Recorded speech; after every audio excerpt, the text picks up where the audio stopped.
What particular Harry Potter set made JK Rowling cry? Did the film crew really light the hundreds of candles in the Great Hall? What was very wrong with the chess scene? Checkmate! And how did they film the Quidditch match in 2001? Hi, I'm Clive. Let's go. Creating the Hogwarts castle. Your first reaction is fear. I thought, oh my God, how can I possibly do this, really? Meet the Harry Potter production designer, Stuart Craig. The man who created most of the sets we love was actually frightened about the job at first. Why? Well, because he had a massive amount of work to do. Luckily, JK Rowling was there to answer all the specific questions the production team asked. This, for example, was the Hogwarts sketch that Rowling drew. It may look messy, but it gave Craig and his team the right direction to start in. Without that little hand-drawn map, I would never have got to grips with it in the way that we did. So, how did they create the giant castle? The Hogwarts we see in the first Harry Potter movie was a combination of multiple techniques. First of all, there were many real locations used during filming. The production crew traveled around England in search of old churches and universities that could fit Rowling's vision, and there are plenty of those in the country. So some scenes you see in the movie were shot at real historical buildings. Second of all, they built a pretty large-scale Hogwarts model. Yes, a team of 86 artists created this insanely well-detailed structure with towers, gardens, bridges, and tiny windows with lights inside. They even created the illusion of students passing through the castle. Jeez, that sounds like a hell of a lot of work. Just to give you an understanding of how long the process was, here's a crazy fact we know from the Warner Brothers studio tour in London. If only one man was working on the Hogwarts model, it would take him over 74 years to finish it. Combining the shots of the scale model with digital effects, the team created the unforgettable scenery of Hogwarts. But what if they couldn't find the location they needed? Or if it was impossible to recreate it with scale models and CGI? Oh, that's easy. The Harry Potter production team just built it. Yep, full scale.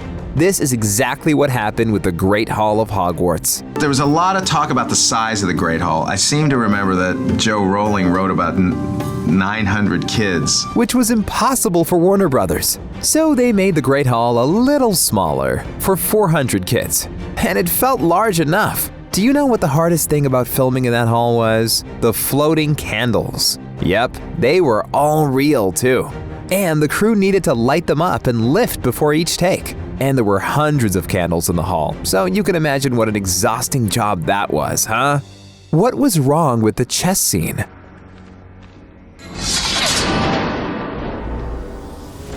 Did you know that they actually made these pieces? Yes, just like the chessboard and the whole cinematic set. The pieces were controlled with radio remotes and some digital effects were applied in post-production to make their movements look more realistic. More than that, the explosions were real too.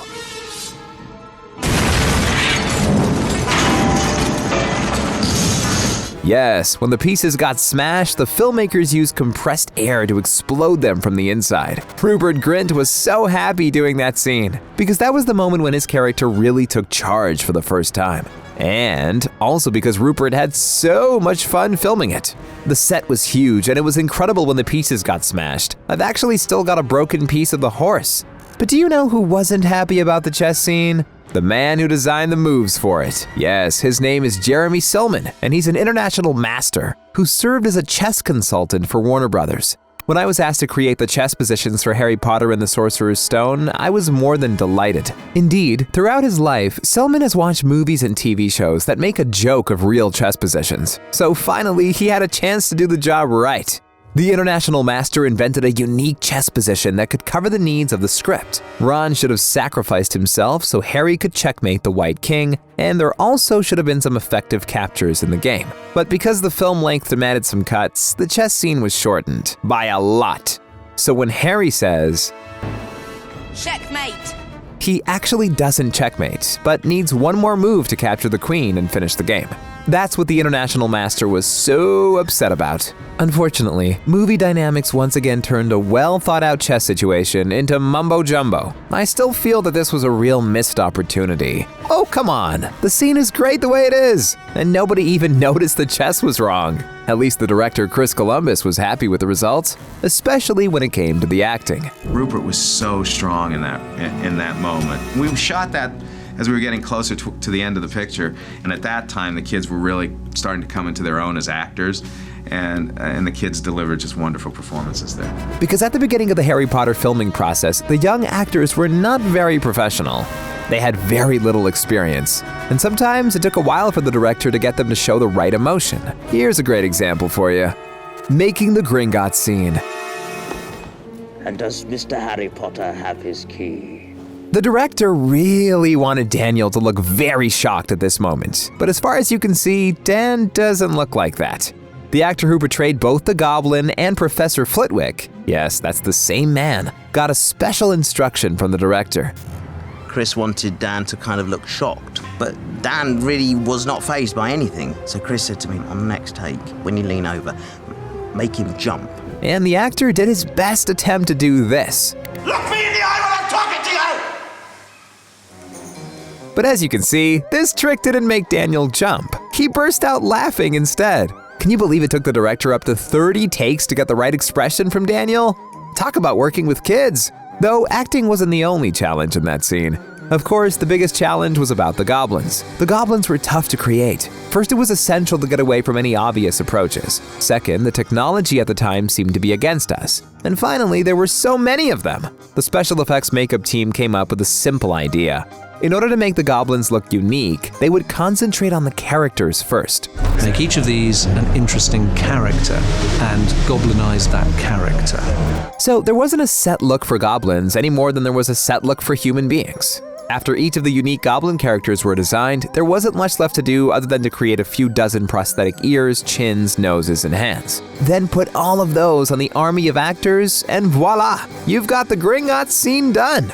The crazy fact here is that we only see those goblins in the bank hall for 23 seconds. Then the camera cuts to close-ups of Harry, Hagrid, and the Gringotts head goblin. Can you believe how much effort was put in for those mere 23 seconds?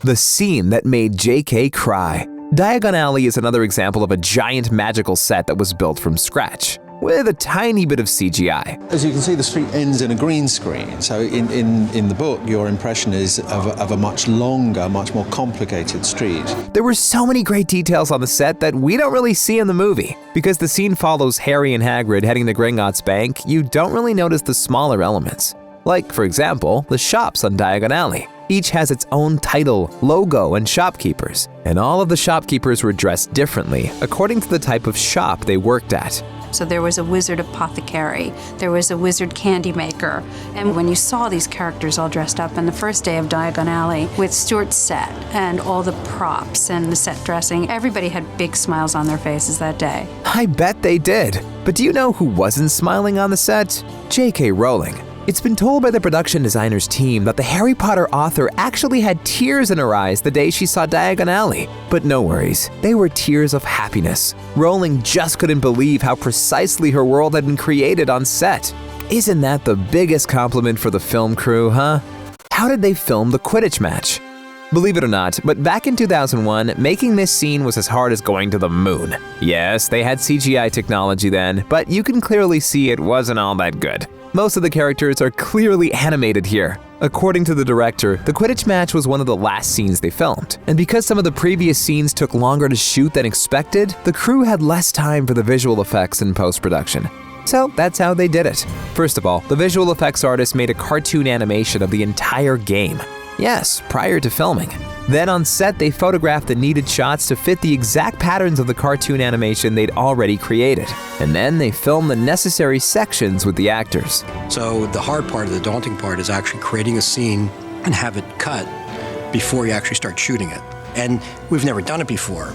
That's how the visual effects supervisor Robert Legato explained their process. Of course, today, things are much easier. You can preview the filmed material with basic video effects to get an idea of what it's going to look like. Probably that's why the director Chris Columbus wishes he could get another chance to redo the Quidditch match. I would love to go back and do it again because I would do it. I would spend so much more time. I would give myself more time to do the visual effects the way they should be done. Did you notice the poor CGI quality in the first Harry Potter Quidditch scene? Or were you all fine with it? Let us know in the comments.